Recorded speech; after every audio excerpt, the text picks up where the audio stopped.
تمام تعریف، ہر طرح کی حمد و ثنا، کبریائی اور بڑائی لائق و دیبا ہے صرف ایک اللہ تبارک و تعالیٰ وحدہ لا شریک کے لیے، جس نے اس پوری کائنات کو پیدا فرمایا اور قیامت تک آنے والے انسانوں کی رہنمائی کے لیے محمد رسول اللہ صلی اللہ علیہ وسلم پر اپنا کلام نازل فرمایا۔ اے اللہ، تو اپنے بندے اور رسول محمد صلی اللہ علیہ وسلم پر، آپ کے اصحاب پر، آپ کے متبعین پر، اور جو لوگ قیامت تک آئیں گے اور آپ صلی اللہ علیہ وسلم کی اتباع کریں گے ان سب پر بے شمار درود و سلام نازل فرما، آمین یا رب العالمین۔ بزرگوں، دوستوں، بھائیوں، آج کے خطبہ جمعہ میں حضرت انسان یعنی میں اور آپ، ہم سب کی ایک خاص صفت بیان کرنی ہے تاکہ مجھے بھی اور آپ لوگوں کو بھی معلوم ہو جائے کہ ہم لوگ کتنے قیمتی ہیں۔ ہم لوگ بلا وجہ اپنا رونا روتے ہیں اور ہم کتنے قیمتی انسان ہیں یہ ہمیں معلوم ہی نہیں۔ جن کو معلوم ہے الحمدللہ، اللہ ان کو جزائے خیر دے، لیکن جن کو معلوم نہیں ہے انہیں پتہ ہونا چاہیے۔ یوں تو بہت ساری صفتیں آپ کے سامنے ہیں، گنوائی جا چکی ہیں، مختلف قسم کے الگ الگ خطبوں میں بتایا جا چکا ہے، لیکن آج جو میں صفت بیان کروں گا وہ ایک الگ ہے۔ اس دنیا میں ایک اندازے کے مطابق جو مخلوق ہے وہ تقریباً 87 لاکھ ہے، 80 لاکھ مخلوق کی گنتی ہے جو یہاں کے حساب سے، اندازے کے حساب سے۔ جبکہ سورہ نحل آیت نمبر 18 میں اللہ تعالیٰ نے کہا کہ تم اللہ کی نعمتوں کو اگر گننا چاہو گے تو گن نہیں سکو گے، تو بے شمار۔ لیکن انسان ہے، کھوج کرتا رہتا ہے، تو اس نے یہاں کا جو حساب لگایا، تو میں نے اسی لیے کہا کہ ایک اندازے کے مطابق وہ 87 لاکھ مخلوق ہے، اس میں سے ایک مخلوق انسان ہے جس کی آبادی تقریباً اس دنیا میں 7 ارب ہے۔ یہ 87 لاکھ میں سے ایک جس کی آبادی 7 ارب۔ اب اس طرح آپ ذرا اندازہ لگائیں، جانور، پھر ان کی الگ الگ نسلیں، پھر ان کی تعداد، چرندے پرندے، ان کی الگ الگ نسلیں، پھر ان کی تعداد، پیڑ پودے پھول، پھر ان کی الگ الگ نسلیں، ان کی تعداد، یہ جھرنے، یہ پہاڑ، یہ سب اللہ تبارک تعالیٰ کی مخلوق ہے۔ زمین میں رینگنے والے جانور، ان کو بھی آپ اسی پر قیاس کریں گے، ان کے کتنے ورائٹی ہیں اور پھر ان میں کتنے لوگ ہیں۔ جیسے ایک انسان، آپ نے کہہ دیا ایک انسان، لیکن انسان کی آبادی 7 ارب، اسی طریقے سے جانوروں کی آبادی کتنی الگ الگ۔ پھر جو ہم کو دکھ رہے ہیں جانور، چرندے پرندے، اس کے علاوہ جو ہم کو نہیں دکھ رہے، پانی میں ہیں، ان کی بھی مختلف نسلیں۔ تو آپ کے یعنی اس دنیا کے کیلکولیٹر فیل، کیلکولیٹر نے ہاتھ کھڑے کر دیے کہ میں اس کا حساب نہیں لگا سکتا۔ تو یہاں پر وہ قرآن کی وہ آیت سورہ نحل آیت نمبر 18 کی تصدیق ہو رہی ہے کہ تم گننا چاہو گے تو شمار نہیں کر سکو گے۔ اللہ تعالیٰ نے کہہ دیا اس قرآن۔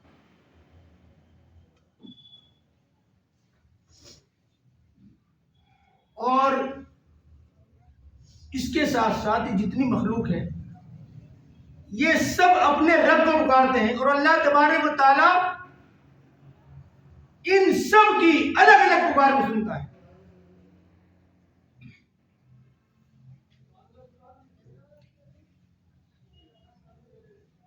اللہ تبارک و تعالیٰ نے سب کی تقدیریں لکھ دی انسان کے ساتھ ساتھ۔ پھول ہے، کوئی جانور ہے، پہاڑ ہے، ان سب کی تقدیریں لکھ دی۔ جو لکھا گیا وہ وہی رہے گا، قیامت تک پہاڑ پہاڑ رہے گا، آم کا پیڑ ہی رہے گا،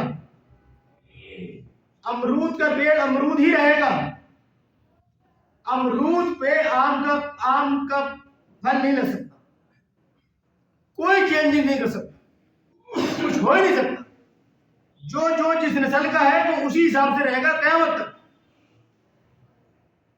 صرف اور صرف ان 87 لاکھ ایک طرف اور ایک مخلوق ایک طرف، یعنی انسان کو اللہ تبارک و تعالیٰ نے وہ صفت دی ہے کہ وہ اگر چاہے تو اپنی تقدیر بدل سکتا ہے۔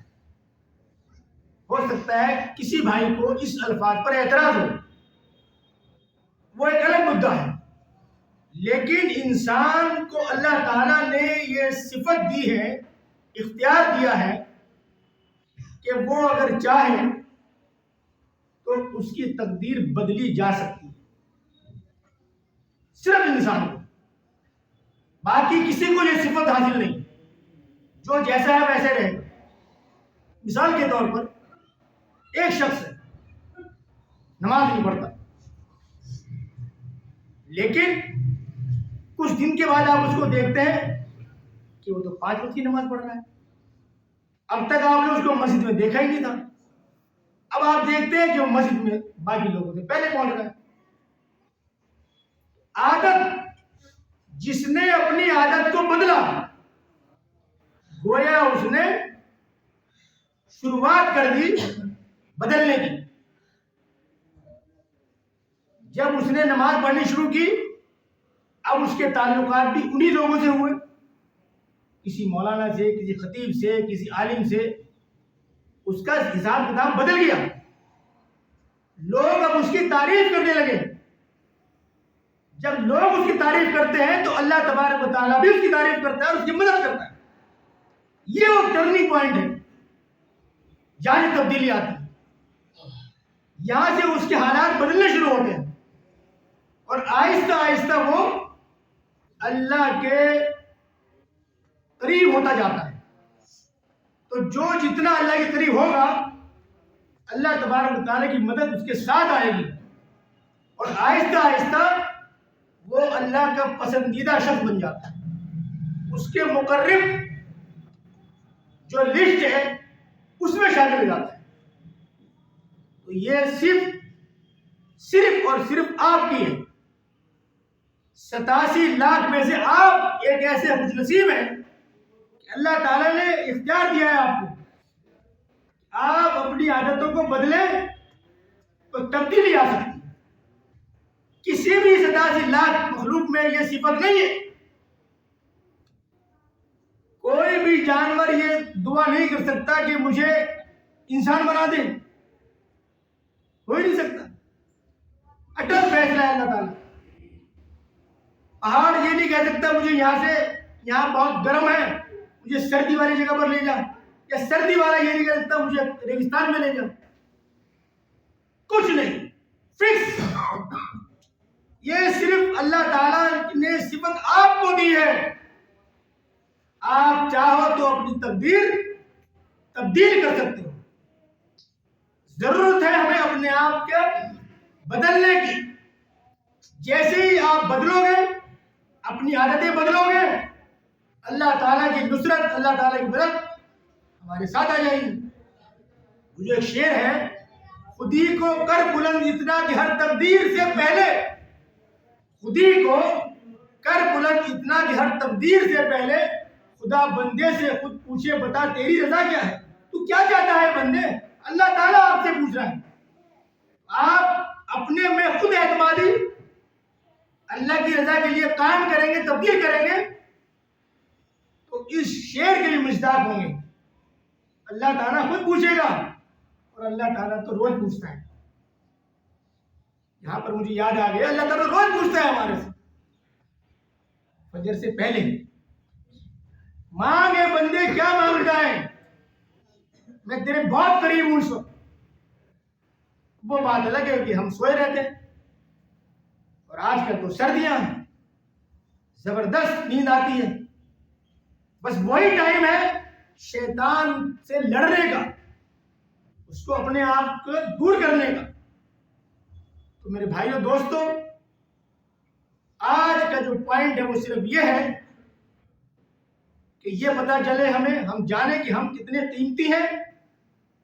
اس کے ساتھ ساتھ اگر ہم اپنی عادتوں میں، اپنی سوچ میں تبدیلی پیدا کریں گے تو کعبے کے رب کی قسم ہے اللہ تبارک و تعالی ہماری تقدیر کو بدل دے گا، فیصلے ہمارے حق میں آئیں گے۔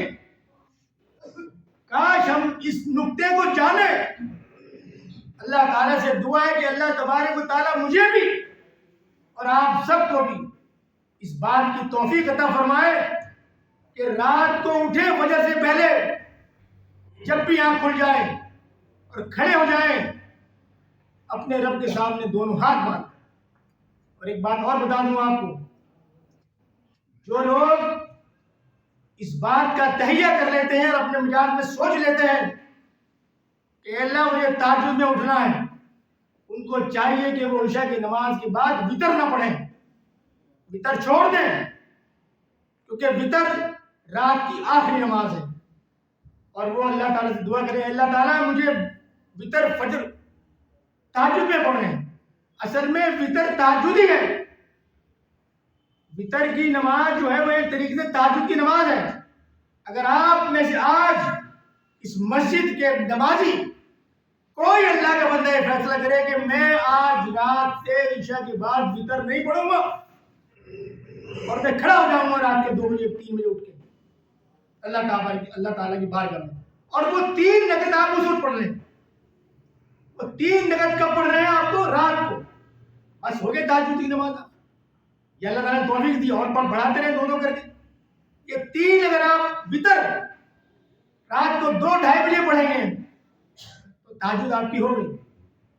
اور آپ دیکھیں گے جس دن سے ہم نے یہ شروع کیا معاملہ، اللہ تبارک و تعالیٰ کی مدد ہمارے ساتھ آنی شروع ہو جائے۔ اللہ تعالیٰ سے دعا ہے کہ اللہ تبارک و تعالیٰ ہمیں کہنے اور سننے سے زیادہ عمل کرنے کی توفیق عطا فرمائے۔ وآخر دعوانا الحمدللہ رب العالمین۔